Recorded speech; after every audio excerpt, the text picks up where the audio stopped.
The manga opens in a company building. In an office, our girl, Lane Lee, is having an exchange of words with a young man who just came in. She looks furious. She tells him that their contract is already over. He replies that he knows.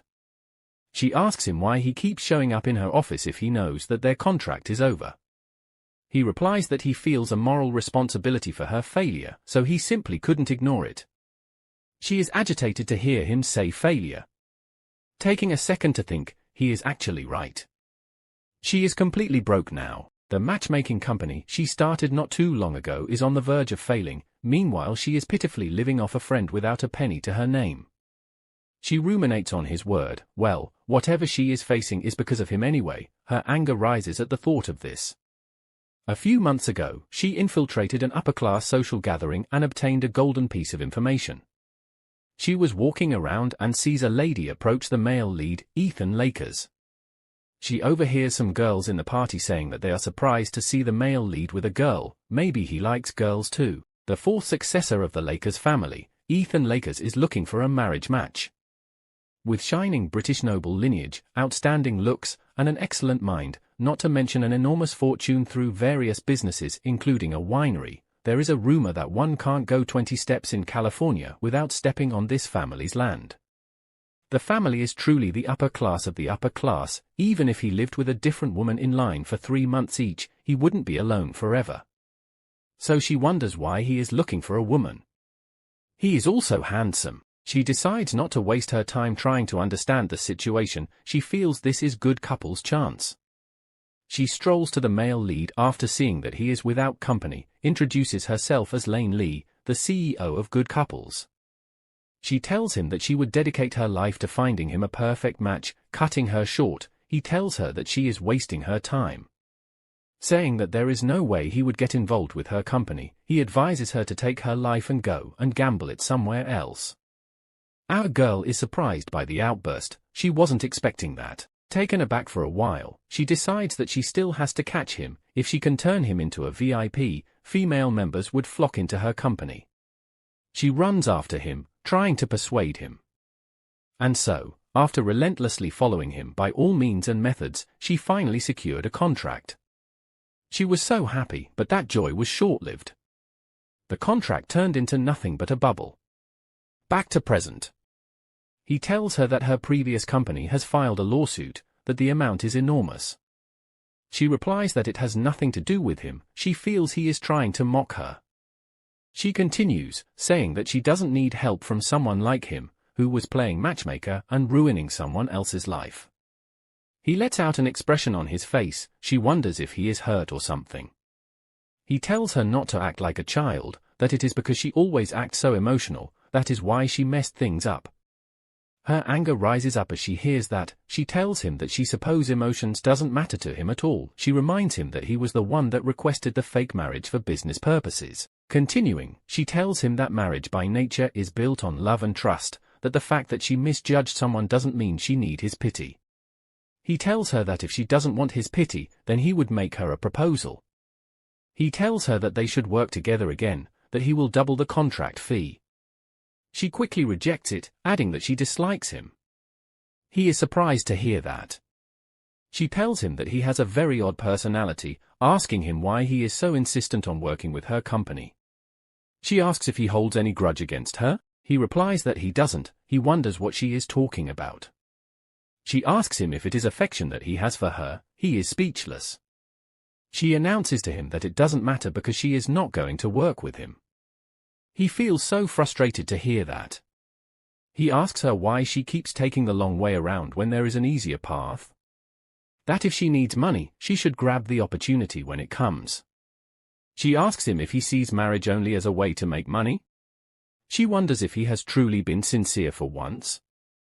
She asks him if he is a sociopath. He replies that she is crossing the line by calling him those abusive names.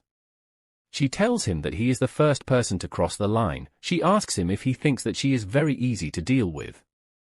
Coming closer to him, she tells him that if he wants it so badly he should go look for it himself, a woman who would never love him. A woman who he can get rid of by just giving her a few bucks for alimony when he gets tired of her. That description is perfect for a woman desperate for money. He brings his face closer to her and moves back immediately, causing her to slip. She nearly falls, but he holds her. He tells her that what she just did was dangerous. Still holding on to her, he asks her if she wants to know why he is really insisting on her. She is surprised. She thought it was on her company that he is really interested in, not in her. He tells her that she is useful in many ways. She can't believe her ears. He tells her that he is planning to use her the exact way she showed him before, a woman who will never love him and just happens to be desperate for money. He feels he has found a perfect candidate. He smiles and tells her that he wants them to get married. Scene opens in this cozy, classy hotel lounge. It's buzzing with soft chatter, the clinking of glasses, and that smooth background music you barely notice until there's a moment of silence. The camera slowly pans to a guy, our male lead, just chilling in one of the comfy lounge chairs, laptop open in front of him, trying his best to get some work done. He's clearly focused, eyes flicking across the screen, fingers tapping away, but then, something breaks that rhythm. Suddenly, this loud, carefree laugh slices through the mellow atmosphere. It's not annoying, though. It's the kind of laugh that turns heads. It's wild, bold, totally unfiltered. Our guy looks up, confused but curious, like, who just laughed like that? He scans the room, trying to match that sound to a face. That's when he spots her. She's sitting at the bar, drink in hand, phone pressed to her ear, and she's just glowing. Like, not literally, but there's this energy about her.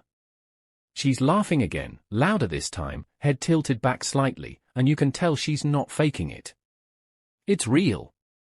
That kind of laugh that comes from somewhere deep, like she's genuinely having the best conversation of her life. He watches, totally distracted now. Whatever was on his screen. Forgotten. It's like the whole room fades, and all he sees is her. He's never seen her before, but he feels like he should have.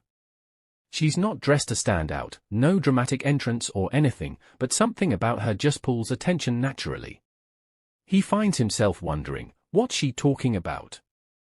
Who's on the other end of that call? What's making her smile so big and laugh so freely? There's no filter, no performance. It's just her, being completely herself, and somehow, that's what makes the moment feel kind of magical. Our girl in the bar is on call with her friend, Mindy. She tells Mindy that the drink she is having is so delicious. Her friend advises her not to drink too much so that she won't make a mess there. She reminds her that it is VIP lounge time now. Our girl assures her friend not to worry, saying that it is expensive, so it won't even get her drunk. She feels it is a rare reward for top employees, so she wants to enjoy it to the fullest. Her friend tells her that it is not the company that provided it, that it is the deputy CEO, so something feels fishy about it. She is of the opinion that he might have other intentions, judging from the rumor that is going around saying that he is a flirt. Our girl replies that if she gets a hint of that she would dodge him quickly. Before she do that, she intends to speak with the social elites here. She is optimistic that she might seal a deal today. She tells her friend not to worry, that this is a once-in-lifetime opportunity. She gulps her drink and orders for more. She has the dream of becoming that first East Asian executive at the Golden Wedding. Meanwhile, the male lead is still focusing his gaze at her. His secretary, Noah, walks up to him and asks him what he is looking at, adding that he looks like he is in a trance. He looks towards the male lead's direction and sees our girl. He asks him if he is looking at her. The male lead quickly denies and tells him to stop saying nonsense. He stands up and says they should start leaving. He begins to walk quickly away, leaving Noah behind. Noah walks behind him, trying to catch up. He wonders what is going on. Normally, the male lead wouldn't even glance at women. He looks around. Everyone in the hall is looking at Ethan, but our girl doesn't seem interested at all. Neither the male lead nor our girl has experienced this kind of situation before. The male lead is walking out in silence. Someone calls out to him, asking him what he is doing here at this hour. He also asks him if he has found someone. He turns and sees a man standing beside him. His name is Evans. He greets him, saying it has been a while. Evans tells him that this place is crazy for picking up women, that even the high-maintenance ones go crazy for this hotel, adding that he is here to have some fun too. The male lead looks at him with an expression that feels familiar. Evans quickly asks him why he is giving that look, that he always feels he is so special that he looks down on people as if they are insects. Ethan replies that he shouldn't get it wrong, saying that he is looking at an insect as if it were a person. Evans doesn't understand that. He tells him that he is always making things hard for people to understand. The male lead apologizes and promises to make it simpler next time. Evans remembers and invites him for one of his gatherings, adding that he has only invited people of his level. The male lead turns away and replies that he would be busy that day. Evans rushes to him, trying to stop him from going. He tells him that he haven't even mentioned the date to him yet, adding that he would have everything set up to his own taste, that he only has to show up. The male lead appreciates the gesture but tells him to take care of his own taste. Evans is angry that he has been ignored again. He blurts out that his behavior is one of the reasons weird rumors are spreading about him, that he is trying to make him believe the rumors. He asks the male lead if he is really gay. The male lead tells him that he is now asking directly, adding that he is the one that started that pathetic rumor. Evans quickly denies it. The male lead doesn't want to argue further. He turns and begins to walk away. As they move away, Noah comments that Evans gets insufferable every time. The male lead tells him not to get involved, that it won't do him any good. The male lead is just walking past the bar, heading to the door. The lounge is still busy, filled with people chatting, laughing, sipping on drinks. But then, he hears a familiar voice. Loud, confident, kind of impossible to ignore. It's Evans. The male lead turns his head, curious, and that's when he sees it. Evans is at the bar, sitting way too close to someone. And that someone? It's her. The same girl from earlier. The one with the big, contagious laugh. Evans has his arm around her like they're old friends or something more. The guy is holding her like he owns the space around her. The male lead pauses. He didn't expect that. He had no idea she even knew Evans. She doesn't look too thrilled though. In fact, she flinches a little when Evans gets close. Not dramatically, but enough to notice, like she wasn't expecting him or doesn't really want him there. Evans leans in, gives her that smug smile, and says something that makes the air shift. He's like, "So, are you enjoying the company's benefits?" It's a weird moment. His tone is playful, but there's this edge to it, like he's hinting at something more than just drinks and good vibes. Our girl doesn't smile. She doesn't laugh. She just looks at him, calm but guarded, and asks what he's doing there. And that's when we find out, Evans isn't just some random guy. He's the deputy CEO. He smiles and replies that he came here for the usual. He asks her if she took a vacation to experience a luxury hotel. That he didn't expect her to be enjoying like that, adding that she is just like every other woman. Our girl doesn't like this. She replies that she is here for market research, that is why he sent her. He holds her shoulder, urging her to enjoy herself too, that there is no need to be so stiff, especially seeing that she came all the way here. She doesn't like his approach. She wonders what is wrong with him. What is he trying to do? She carries her bag immediately. Nothing good comes from getting involved with a playboy. She announces that she would leave now. He holds her hand, telling her not to be so quick. He urges her to have a seat. She quickly drags her hand off. She asks him what he is doing. He apologizes for that and comments that he thought she could stay a bit longer and enjoy her rare vacation. She replies that he told him earlier that she is here for work purposes only. He smiles and replies that he likes work too, asking her if they should talk business now. He asks her about the information she gathered here. She is taken aback. She actually gained nothing significant. Upon reflection, she only felt even more strongly that she don't belong in this conservative high society. He continues, asking her if she thinks just sitting in the bar drinking would get her closer to the elite. He tells her that he would help her. There would be a chess meeting here shortly. There are quite a few single friends attending. He asks her if she would like to join. She thinks about the offer and asks if he can actually offer her such privilege. He tells her that it is not a privilege, that it is a test. He honestly feels that he is not sure if she became a top employee either by skill or by chance. Asking her if she knows that there are employees who are questioning her excellence. He continues, saying that the others say it is thanks to the fake marriages for business visas that Asians are good at. She replies that it is not true, that she got the contracts through proper procedures. He tells her to calm down, that everyone suspects it, that they think being Asian gives her an advantage. He urges her to take this chance and prove herself. Offering his hand, he tells her that if it is unfair, she should show them this time, that she should prove to them that it is her true ability. After a while of thinking, she decides to take the test. Scene shows the road. The male lead is in his car, his secretary driving him. Noah notices that the male lead is in deep thoughts. He starts a conversation, telling him that the woman they saw earlier seemed to be a golden wedding employee, a top employee or something. He continues, wondering why she was there with Evans and not in the office at that time. He comments that they probably have something together. The male lead is still silent, refusing to indulge his secretary. Noah continues, saying that seeing Evans with our girl means that she is quite capable. The male lead tells him to pull over for a moment. Outside, they could see a car that broke down. They recognize it and go out to meet the owner. As they approach the car, Noah can see the person clearly. It's a woman, Mrs. Sierra. He calls her by her name. The woman also calls him and asks how he is doing. He replies that he is fine and asks her how she is doing.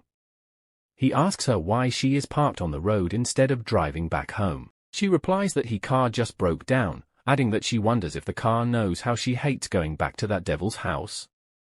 She is frustrated, wondering why she came back here.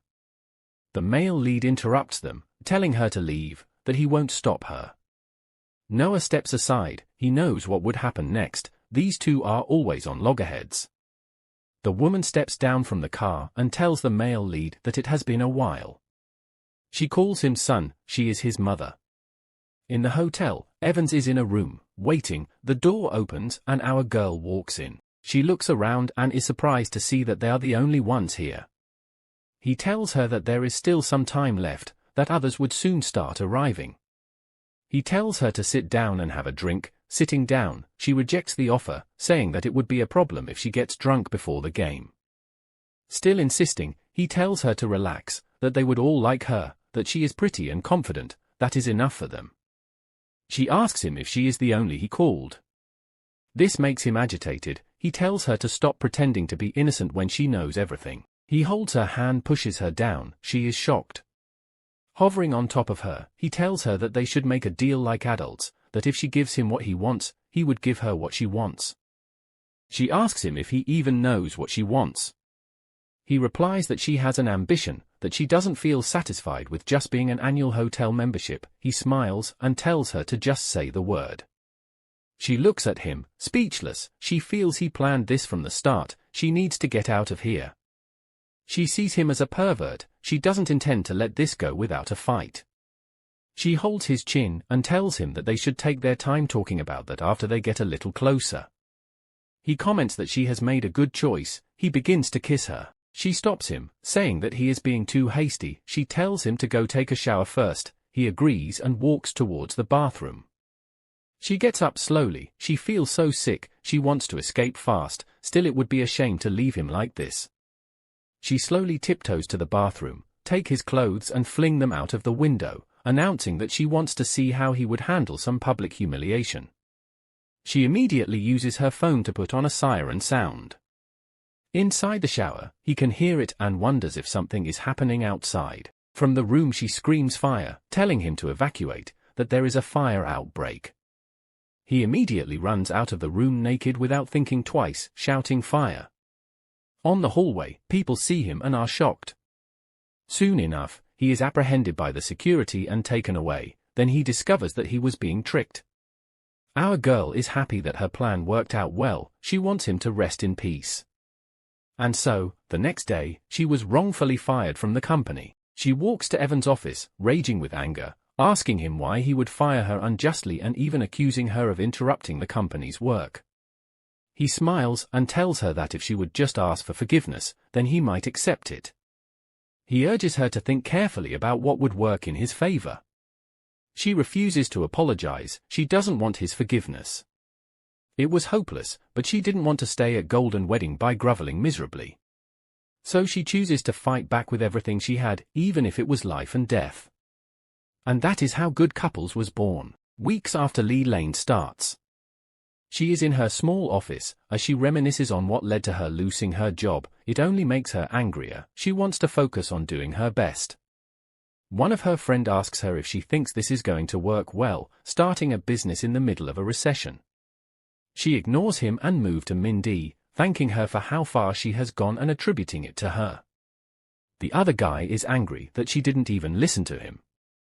Mindy smiles and replies that she believes in her. She is Good Couple's biggest investor. She invested all her savings in the business. She tells our girl not to lose confidence, that she should just overtake Golden Wedding in one go.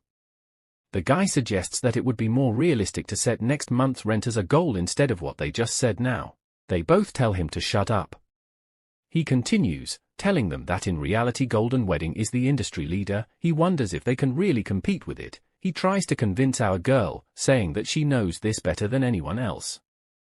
Lane replies that she knows too well how dirty and unfair those people can be. Right now, she might just have a tiny office, but she prides herself in the fact that she is still the CEO. At Laker's mansion, his mother is with his sister, Chloe, in the garden, carrying a child. She mistakes the baby's name and her daughter corrects her. She jokingly replies that she might just have to put a name tag on their clothes in order not to mistake them. Her daughter assures her that she would get used to it when she sees them more. She begs her not to leave anymore, that she should live with them now. The male lead, who has been moving around not too far from them, looks worried.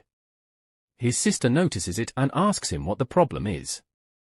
His mother comments that it might be because of her. She tries to lit up a cigarette, but he tells her that there are children there. She immediately replies that maybe she is not qualified to be a grandmother. Ethan asks her if that is the only thing she feels she is not qualified for. His sister quickly calls him, trying to caution him. His mother, looking dejected, comments that she gets hurt too, telling him that she wishes he would be more gentler with her. He tells her to sell the land her father left for her to him, that he would pay more than the market price. She replies that she can't do it, that it is something between his father and her, that it is not a promise he can easily meddle with. He tells her that the land is essential for the Lakers' new project. She replies that that is the reason she won't even sell it. She doesn't want to do anything for the family beyond what is necessary. Coming closer, he asks her what she just said, saying that if she had a shred of conscience, she wouldn't say something like that. Adding that if she left her husband and children behind to find herself, she should at least feel guilty about it. She replies that she always feels guilty about it. He doesn't believe. He tells her that if she feels really guilty, she should just take the money and disappear again.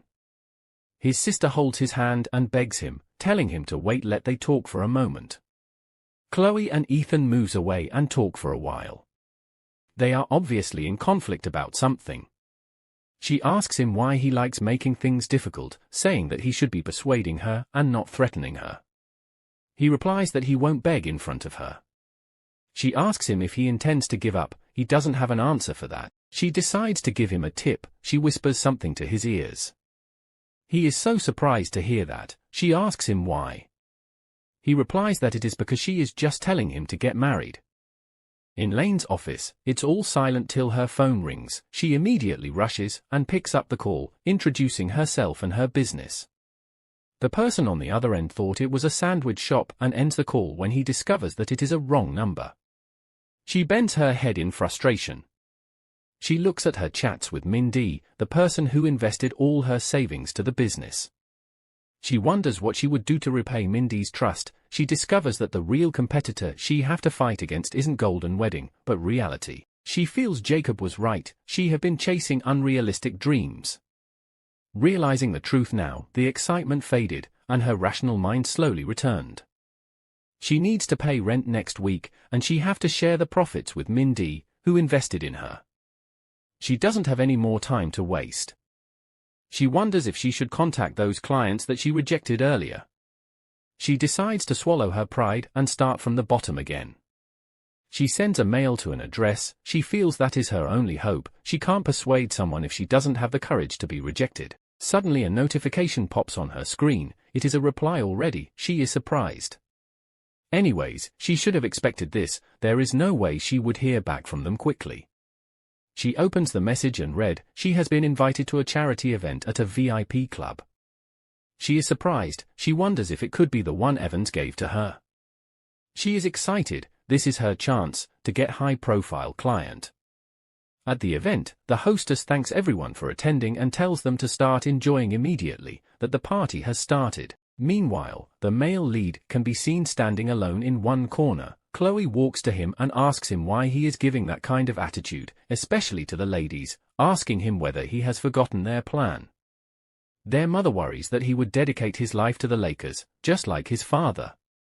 His sister wants him to show their mother that he knows how to love and that family comes before work. He tells her that that wasn't their plan, that it was her plan and he is not sure that it can work. She asks him if he really thinks so. She asks him what he thinks it means for their mother to attend such an event when she really doesn't like ones like this. She tells him that she would help him, that he should just cooperate. She adds that she thinks their mother is even considering donating land to the charity.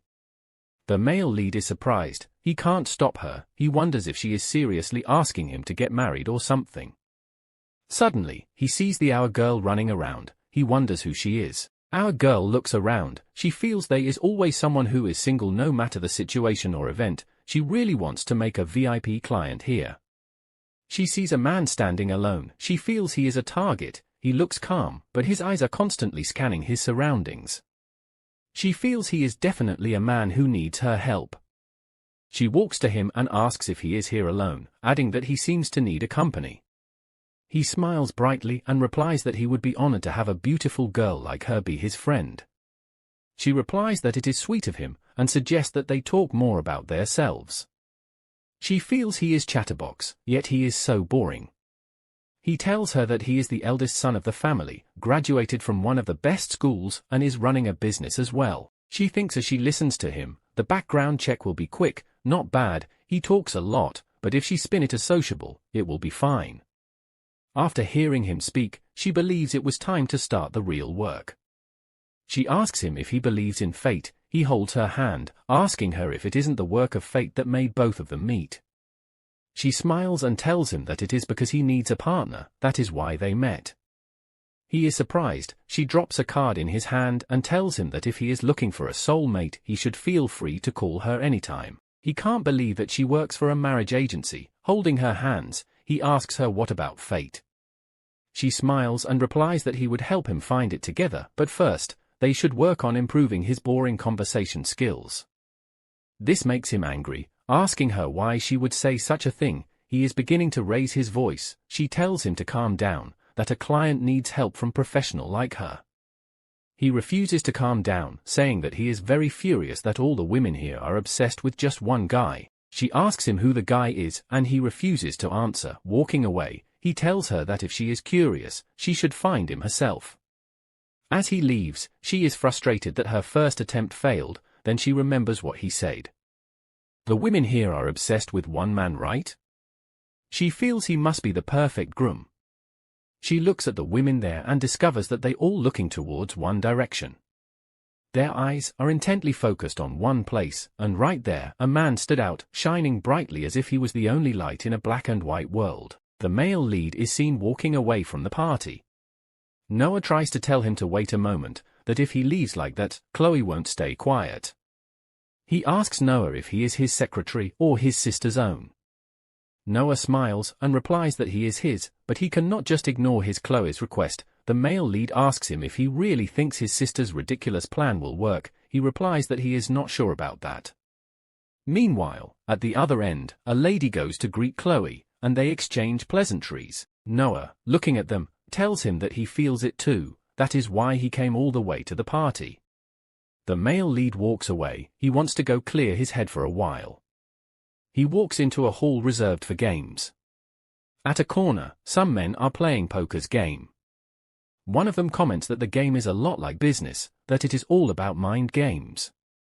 Suddenly, he sees the male lead walking past and he calls out to him, asking him what he is doing here. He is never a fan of social gatherings. The male lead asks him if he knows the family that is hosting the party. The man replies that he knows that the party is hosted by the Lakers family, but he doesn't usually show up at places like this. He tells him that if he is here to relax, he should sit beside him. He offers him a seat. Surprisingly, the male lead accepts. The man begins to talk, saying that he heard the male lead is looking for a marriage partner. He wants to know if it is true. He asks him if it is because of the rumors saying that he is gay that is why he wants to prove himself by marrying. Ethan looks tired. No matter where he go, it's suffocating. The man continues, saying that he doesn't believe it, that he knows that it is all false rumors that are spread by Evans. He asks the male lead why the guy have such inferiority complex towards him. The male lead replies that he doesn't want to hear that name. The man continues, saying that he doesn't like Evans either, that he was recently kicked out of this hotel for running around naked, that they say it was because of a woman, an employee from his company. The male lead finds the story interesting and comments that it is so disgusting of Evans to do such. As the man talks, the male lead flashes his mind back to the woman he saw with Evans that day. He feels she is the one that is being spoken about. Our girl is seen in the hall, running towards a door. She sees a man standing beside it and asks him if the male lead is there. The man replies that he went inside there. She tries to open the door, but he stops her, saying that the area is off limits to women, that it is full of men. He urges her to hang out with him instead. She asks him if all the men there are naked. If they are not, then she would go in. She quickly opens the door and runs in before the man could say anything. As she walks in, she notices the gaze of different men. She has to find the male lead amongst all these men. Everyone is starring. She feels that it is really strange that they should be a no-women zone in this age. The man sitting beside the male lead tells him that a woman just came in, that people must have known that he is here. The male lead replies that she is not here for that. The man asks him if he knows who the woman is. He replies that he doesn't know her, but might soon find out. They see our girl coming towards them and the man tells him that she is coming for him. He comments that she is forward and cute too. The male lead looks at her. He feels today is so exhausting. She approaches him and greets him, asking him if he believes in fate. He asks her what she means, wondering if it is some kind of religion, telling her that he is not interested, so she should ask someone else. She tells him that she is not affiliated with any religion, that she just thought that their meeting might be fate, that it is just a way to express familiarity. He replies that he doesn't think that it is fate, and he doesn't feel any familiarity with her. Our girl is thrown aback by his reply. It is obvious he has no intention of talking to her. She wonders how he can be so uncooperative. But looking at how handsome he is, she refuses to give up. She is determined to have him. She tells him that she has an important proposal for him, that he should just spare her a moment. He immediately declines, cutting her short. Everyone in the room hears his decline and she is very embarrassed. She decides to hold it in. She can't leave empty-handed after coming all this way. She looks at him. He thinks she will back down from this little embarrassment. She wants to make him her client today. He tells her that she is trying to propose marriage to him, that she approached him with the intention of making him her client. She is surprised that he knows her intention. She wonders if the man she earlier met has spread the rumors. Well, since it has come to this, she decides to see it through to the end. She has nowhere else to retreat to anyway. Determined, she tells him that if he trusts and entrusts her company, they will guide him to a successful marriage. He asks her if she is trying to persuade him to trust her company. She says yes, that they are willing to put everything on the line for their client's successful marriage, even if it costs her life. Standing up, he tells her that she is doing something unnecessary. She doesn't understand. He tells her that even if the sky falls, he has no intention of getting involved with her company, so she should take her useless life and stake it somewhere else. This makes her so embarrassed. Everyone around wonders what is wrong with him. Even if our girl is being annoying, his reaction is a bit too much. Someone whispers that there is a rumor that the male lead doesn't like ladies. The other person replies that it must be true, judging from his behavior now. The male lead stands in front of her. This is getting bothersome. He wonders why he has to run into her now, of all the people. She seemed pretty close to Evans. He feels they are probably not just casual acquaintances. He wonders why the both of them were in the VIP lounge together that day. What kind of promises did she make in return for his favor? He stops himself, wondering why he is even thinking about that kind of thing. Somehow, he feels he made a huge mistake. This is driving him crazy. He immediately walks out of the game room. Noah is seen at the door waiting for him. He runs behind the male lead, trying to catch up, asking him where he was, that he has been looking for him. Ethan tells him that they should start going. Noah asks if everything is okay. He replies that he is just tired. Noah comments that he seemed unusually sensitive today. Back at Lane's house, she is on a drinking spree. Jacob and Mindy are there consoling her. She asks for another drink and Mindy tells her to stop. She replies that the more she thinks about it, the angrier she gets. She wonders why the male lead had to treat her like that. The way he looked at her like she was some kind of pest he needed to swat away. She wonders if she is a cockroach. Mindy asks if he really went that far. Jacob asks if that isn't racism. Mindy doesn't agree with him. Jacob explains that since it is an upper-class white gathering, they must be conservative. Our girl comments that they weren't any Asians among Golden Wedding's executives either. Jacob feels he is correct. He tells them that that is a world of aristocrats. They just want to keep it among themselves. Our girl becomes very angry. She blurts out that if that is the reason, then she won't forgive the male lead. Jacob asks her what she is planning to do. She replies that she is going to confront him directly and demand an apology. He tells her to calm down, that she is talking about the Lakers family. She replies that if the male lead is from a noble family, then she is royalty, adding that she is from the Jeonju Lee clan. At the Lakers mansion, Ethan is in his room cleaning up. His secretary comes to him and asks if he has noticed his phone blowing up, that the social scene is in a frenzy over his marriage rumors. He asks him if he is going to get married. The male lead tells him that he knows all about what him and his sister schemed together. Noah is surprised that he noticed. The male lead replies that he would be a fool not to have noticed it. Noah tells him seriously that Chloe is really worried about him, that she told him that he closed his heart because of the wounds from her childhood. The male lead tells him not to talk about anything related to his mother, adding that he and his sister are worrying about meaningless things. He tells him that there is only one reason he is going along with his sister's plan. He only needs his mother's land, which will make the Lakers family's business thrive even more. He tells him to tell his sister not to hold on to any pointless expectations. Nothing would change. Outside, Noah tells Chloe what the male lead said. She comments that her brother is so stubborn. She wonders where he got his stubbornness from, adding that she still thinks her mother always feels indebted to him. Noah asks her why her mother still holds her ground then. She replies that it would be that it's because of that land that her mother and her brother are still keeping in touch. She tells him that she now understands why that particular land was inherited by her mother. Her dad wanted her brother and her mother to reconcile. If the land ends up going to her brother like this, there is a possibility that their family would be scattered forever. He tries to console her. A noise at the gate distracts them. There, our girl is seen at the gate arguing with the security. She wants him to let her in. The man tells her that if she doesn't have an appointment, then she won't be able to enter. Noah and Chloe looks at the disturbance. He decides to go and handle it. He walks towards them and asks the security what is happening. The man tells him that our girl is insisting, demanding to meet the male lead without notice. Our girl sees Noah and recognizes him as Ethan's secretary. She tells him to let her in. She asks him why he only leaves messages telling her to wait on her email or phone and never actually gets back to her. Coming out to meet her, he apologized for his actions, saying that it was meant to be a polite rejection, but it is obvious she misunderstood. He tells her that showing up like this puts them in an awkward situation. Pushing her gently away, he tells her to go back and he will arrange a meeting another time. She tells him to wait, trying to stand her grounds. She asks him why he would say that she has put him in an awkward situation. She tells him that awkward is the situation she had to endure because of his boss, that she has something she needs to hear regarding what transpired the other day.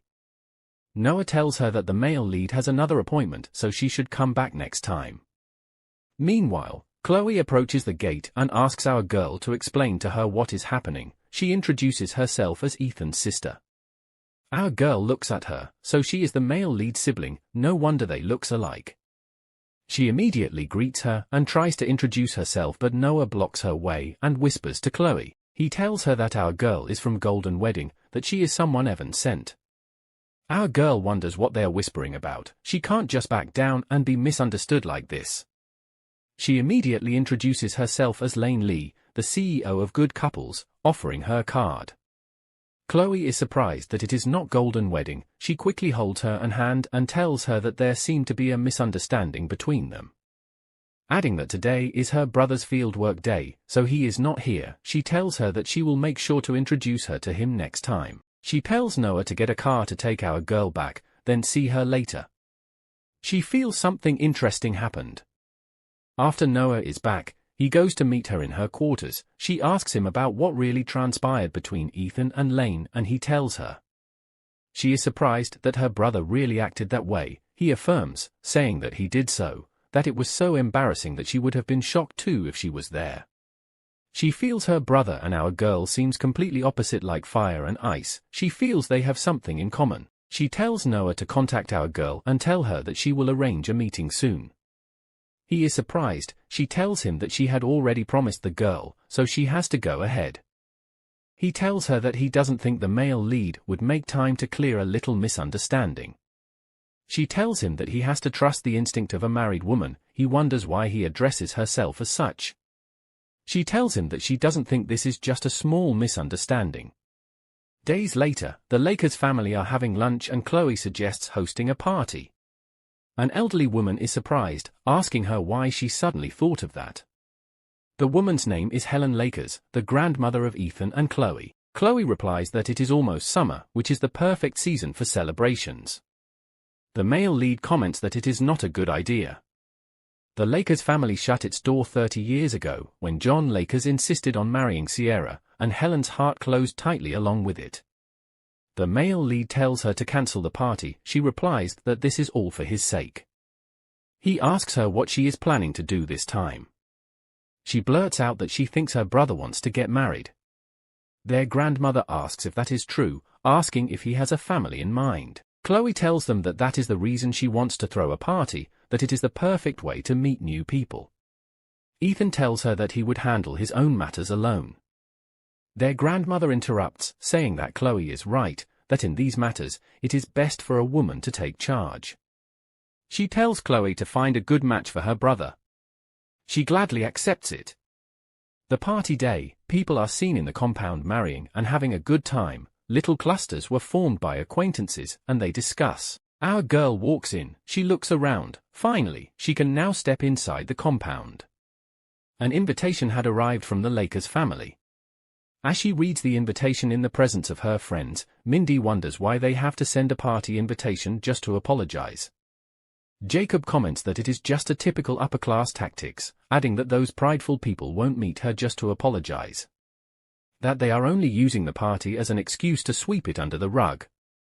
Back to present, our girl doesn't want to let it slide like that. As she walks, she looks around finding the male lead. Suddenly, she comes in front of Mark Evans. He asks her how she got here, that this place isn't for someone like him. He has a broken arm, and a bandage is placed there to help him. He asks her which poor guy have she tricked this time again. She doesn't understand. He tells her that it is her specialty, that she pretends to be innocent and end up deceiving men. That it seems she have hooked another fool this time. She tells him that it is because he got drunk, caused a scene, and ended up getting thrown by security, that why he broke his arm. He tells her to shut up. Coming closer, he tells her that they still have unfinished business, that she shouldn't forget what she promised him. She tells him to wait for a moment, that she would give it to him very soon. She puts her hand in her purse as if trying to remove something and abuses him with her finger. This makes him furious. She runs away from him quickly. He tells her that he would kill her if he catches her. As she runs in the corridor, she is happy with what she did. She feels she would have put him in his place ever since. It feels so refreshing for her. She gets to a turning point, and because she was running, she couldn't stop. She crashes into the male lead who was walking out. They both fall to the ground. At that moment, the carrier of the cake was coming their way and he didn't see them on the floor. The table hits them and the cake flies to the air. The cake lands straight on Ethan and Lane. It's a full-on mess, frosting, cream, everything just splattered all over their clothes. The servant who drops it looks completely terrified. He rushes over, his face full of panic, and quickly asks them if they're all right. His voice is shaking, like he's expecting to get fired right then and there. Ethan sits still for a moment, cake dripping off him, and he just wonders to himself, why does nothing ever go smoothly? Not one thing. It's like the universe is always out to test him. He's trying to hold it together, but this moment is just too much. Then looking up, he sees her. And he freezes. He didn't expect to see her again, not here, not now. But there she is. She's just a few feet away, and the second her eyes meet his, she lights up. She calls his name like she recognizes him right away. And in that moment, all he can think is, why does it have to be her? Of all people, of all the faces to pop up again. Just when things are already chaotic. It had to be her.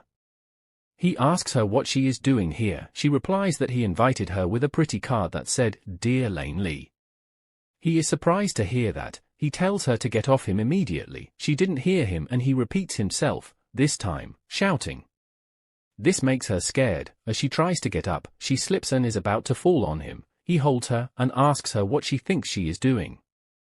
The cake pieces makes him slip and he falls on top of her. They stay there for a second. His mouth mistakenly touches hers. He feels something and he wonders why he has such a feeling. Immediately he stands up and rolls over. Our girl can't believe it. She wonders if she is going crazy. Their lips definitely touched. He looks at her. He feels she is bad luck. They are still on the floor when Evans walks to them. He comments that this must be a pretty picture. He looks at her and tells her that he now knows why she is here, that she obviously seduced the male lead. Our girl gets up and tells him that he is wrong, that he should stop talking nonsense. He continues, saying that he has always known that she is that kind of person, that she has no other skill other than using her body, that it seems she hasn't learnt her lesson even after being fired. The male lead is surprised to hear that she was fired. Evans continues, saying that he heard she opened a new company, but it isn't going so well, asking her if that is the reason she needed a man to use. She walks to him and tells him to stop talking rubbish, that he was the one who tried to use him and when things didn't go his way, he fired her unfairly. She adds that as if that wasn't enough, he even made sure that she couldn't get rehired somewhere else. People are beginning to gather. Evans laughs her off and tells her that he won't waste his time on that low lives like her just live with delusions. Then, the man she approached the other day comments that she had approached her before, that she was flirting heavily and then started to promote her company. Evans quickly announces that everyone should be careful of her, that she is complete gold digger. Our girl becomes so angry, she uses her head to hit his mouth. He is injured. She asks him if he wants her to break his other arm too. He is shocked and asks her if she has a death wish. He raises his hand to hit her, but someone holds it in the air. It's the male lead.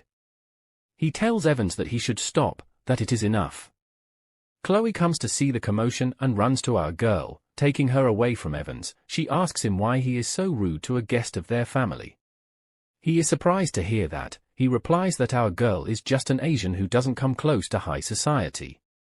Chloe is surprised to hear him say such. She tells him that he should be ashamed of himself. People around begin to talk about him, saying that rumors are flying out that he often harass female employees, and that is how he broke his arm too. They feel he is a disgrace to the Evans family. He tries to defend himself but no one is listening. Ethan walks to him and tells him to leave immediately. He is surprised. Minutes later, Chloe asks our girl if she is okay. Our girl asks her why she was invited here. She replies that she would explain later. That there are many eyes here. She suggests that they move to somewhere else. The male lead also says that he would like an explanation of what is going on too. As he comes closer to them, our girl discovers that he is so tall up close. Chloe suggests that they go clean up, that they look messy. She takes our girl away, saying that she has some clothes for her. She tells her brother to meet her in the office soon. Few minutes later, our girl is dressed up. Chloe commends her beauty, saying that the clothes suits her. She teases if she hasn't really been in the high society before. Our girl tells her to stop. She asks her if she knows how exhausting her lives see.